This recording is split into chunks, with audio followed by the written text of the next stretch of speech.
Tak dobrý den, dneska budeme dělat pizza diavola. Pizza diavola je pizza s pikantní salám, který my budeme užívat z pianata calabrese.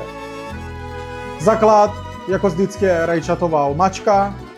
Do toho dáváme salám dřív a potom mozzarella, protože když nazdobíme na polskou pizzu, je to lepší dávat dřív suroviny, jako prosciutto nebo salámy, a potom nahoře mozzarella. Proč?